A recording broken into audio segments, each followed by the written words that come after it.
US National Security Coordinator John Kirby announced the US has intelligence that North Korea and Russia were in high-level discussions for the former to sell weapons to the latter for its war in Ukraine.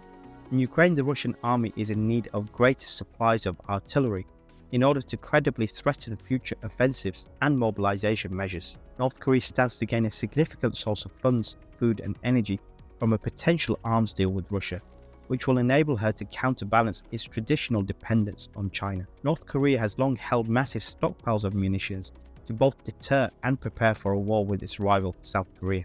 Estimates vary, although many experts put North Korea's stockpile of artillery shells in the millions. However, a large portion of these shells are quite old and of questionable accuracy and condition. Russian forces in Ukraine are currently trying to deflect a large Ukrainian counter-offensive, seeking to minimize land losses until the winter months when fighting will die down and the battle lines will solidify.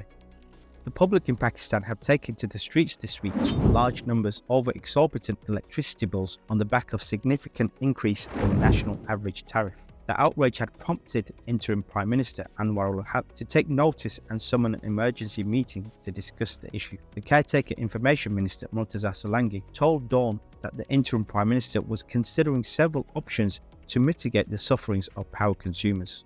Imran Khan's government and the subsequent Shahbaz Sharif government agreed to remove subsidies and price controls on energy in order to receive IMF loans.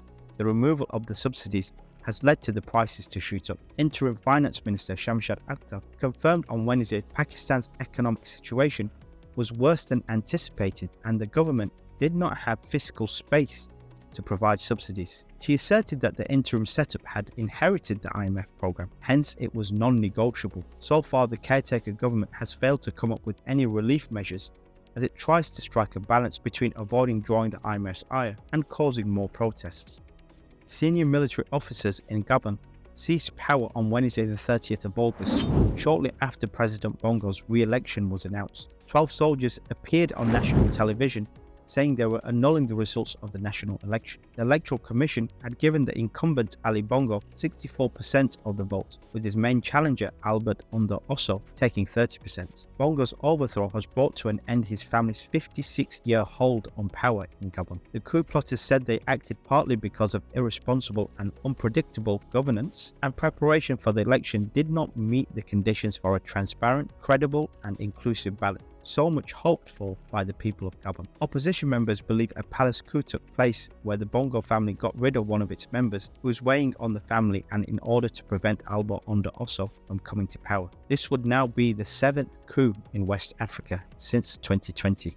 With the new school year about to begin, the French education minister dropped a bombshell by banning the wearing of the abaya, a loose-fitting full-length robe worn by some Muslim women. In France's state-run schools, the education minister has said, France has a strict ban on religious signs in state schools and government buildings. Wearing a headscarf has been banned since 2004 in state-run schools. When you walk into a classroom, you shouldn't be able to identify the pupil's religion just by looking at them, Education Minister Gabriel Attal said, adding, I have decided that the abaya could no longer be worn in schools. Secularism means the freedom to emancipate oneself through school, Mr. Attal told journalists, arguing that abaya is a religious gesture aimed at testing the resistance of the Republic toward the secular sanctuary that school must constitute. The ban comes at a convenient time with the French economy suffering after months of protests against government reforms to increase the pension age. With the French economy struggling to grow, the targeting of the Muslim dress, which is worn by up to 2 million Muslim women out of a population of 67 million, one would think that the French government has more important priorities it should be dealing with.